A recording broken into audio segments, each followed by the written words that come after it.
you've really you saw South Carolina football in many different ways, from the heights of 2013 to Steve Spurrier's resignation to, really early successes in the Will Muschamp era. So I'm curious, it's crazy just how much perspective a guy like you would have in the ways, again, how much you saw while you were in Columbia. But 2015, just kind of walk me through that whole week, I guess, when Steve Spurrier resigned. I mean, I've talked to Perry Orth and some of your other teammates, and it was something where guys kind of felt like maybe they could see it coming a little bit. I mean, do you fall in that camp as well? Did you sort of sense and feel that that was going to happen that week with his body language and the way he was saying things at practice? And once you got the news, what was your overall reaction to it? Oh, I can say it wasn't even that week. It was the weekend we played LSU when we were down there.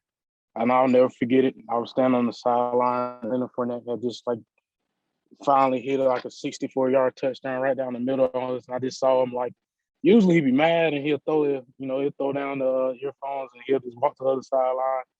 Like this time he just took him off. He walked down to the other sideline just by himself and didn't say a word and just kind of stared off. I was like, man, he's out here. Mm. Like it looked like it just took all the wind out of his sails. And like you said, of course, coming that week, he was acting weird. Like he didn't take his go kart. He didn't take his golf cart to practice. He just kind of walked out there, gave the field one of those like, yeah, this is gonna be the last time moments.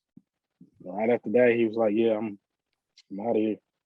So as a player, I mean, was it kind of a shell shock to you guys? I mean, was it, again, you felt like it was coming, but I mean, I don't feel like it's one of those things you probably think is really going to happen. And then, of course, he steps down and Sean Elliott takes over for, I guess, the second half or the last third of that season. I mean, as a player, again, somebody, you get recruited by this man, you think they're going to be there all 4 years, and then, it just doesn't work out for whatever reason. I mean, what's the adjustment like for you in that moment? I feel like there's so much uncertainty, and at that time, I guess 2015, the transfer portal and transferring wasn't quite as popular as it is now. But of course, in today's game, man, you just see guys just bolt and take off and go pursue opportunities elsewhere just because of the uncertainty. I mean, what was going through your mind as far as your football career was concerned?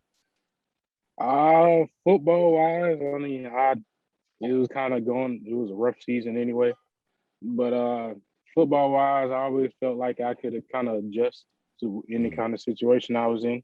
So me personally, I wasn't really stressing that hard. I was just kind of wondering what was going on, and I don't know. I just was like, I don't know. We just got to finish Yeah. out the season at this point. And like I said, And we talked I about, yeah, I was just gonna say we talked about Sean Elliott earlier. I'd love to hear you just kind of expand on the job you feel like he did at the end of that season, because again, that's obviously your position coach, and he got that opportunity. I know there were a lot of people that wanted him to stay as the head coach at South Carolina, and of course now he's at Georgia State doing big things. But speak on that job that you feel like Coach Elliott did at the end of the season. Again, I think most Gamecock fans would agree that while maybe wins and losses, whatever, don't necessarily reflect how you would have liked it to have gone. I think it's hard to argue that Coach Elliott didn't do a really, really good job closing out that year. Oh, I think he did a great job, especially like coming off of the season we were having at that point.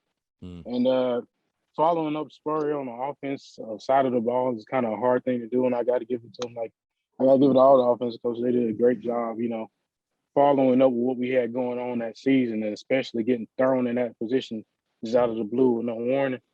And like, yeah, he did a great job. He even made time to come back with the offensive line. So I definitely appreciate him for that.